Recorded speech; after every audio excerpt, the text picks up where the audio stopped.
And what makes you so sure that the post-corona era will be so green, so much more caring and ethical? I mean, you've painted a rather bleak picture of the ages of geoeconomics and the cynicism of many policymakers to kind of exploit this circumstances into their own narrow national interest. So why the optimism? Yeah, good question.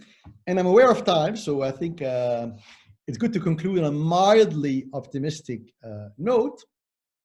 Yes, I am mildly optimistic, and that's another slide that I used in the City of London at the TSAM conference 7 weeks ago. And yes, the reason why I'm optimistic is precisely because of the SDG-driven ethos. Mm-hmm. And that change of thinking, change of mindset, it started before the crisis. So here you have a picture of Jamie Dimon, the CEO of JP Morgan. And it's a picture from the end of August, early September 2019. So really 7 months before the start of the crisis, right? Mm-hmm. And he's not only the CEO of JP Morgan, he's also the chairman of the Business Roundtable. And that is a very high level, fairly secretive association of blue-blooded CEOs of the largest American companies. So it's really the elite of the elite, the cream de la cream, as we say in French. And what's very interesting, you have a title here from the Financial Press from September 2019, Group of US Corporate Leaders Ditches Shareholder First Mantra. Mm-hmm. So the title is a little bit theatrical and exaggerated, but it conveys a good idea that even the Business Roundtable, when they met for the annual meeting or conclave at the end of August 2019, they felt the urge to at least pretend that they were changing their behavior, which is great. So I'm not naive. I'm not saying, let's hug ourselves, let's hug the trees, and everyone now is a peacenik and a tree hugging, ecologist. But at least these ruthless capitalist CEOs of the largest, most efficient, most capitalist companies in the world, when they met in New York 7 months ago, they felt the need to at least go through the motions of pretending at least that things were changing, that they would have to change. Mm-hmm. And that they would have to stop focusing relentlessly only on short-term quarterly net profits. Now, it doesn't mean that they have to stop taking into account net profits. Of course,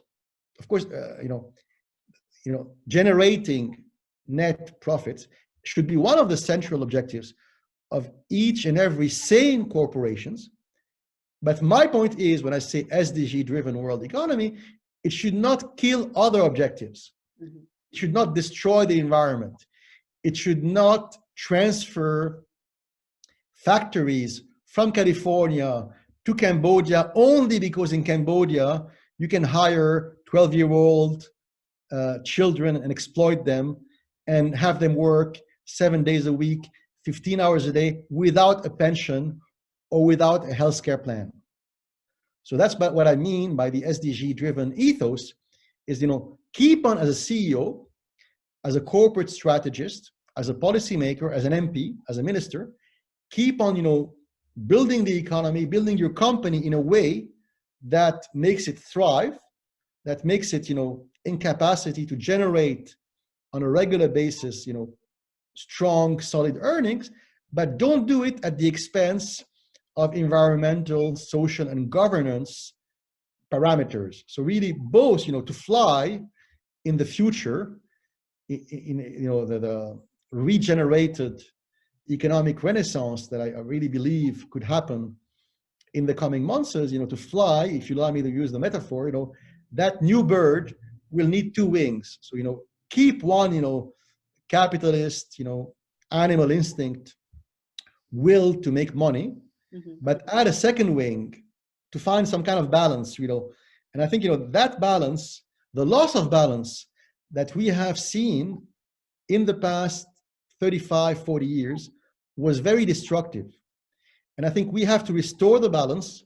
I'm not saying that we have to go back to Britain as it was in the year 1979, right? But I think we have to restore a new kind of balance, using these SDGs, incorporating these SDGs within the way we invest, within the way we analyze companies, within the way we speak with our employees, within the way we talk to investors. So if we make that change, I'm pretty much confident that the world economy can be rebuilt on much stronger, saner grounds, hopefully in the coming weeks when the lockdowns are over. Perfect. Thank you very much, Nick, for such an amazing discussion and ending it on a very positive high. Thank you, everybody, for joining. We had Nick Firzli joining us again today. Thank you. Until next time. Merci.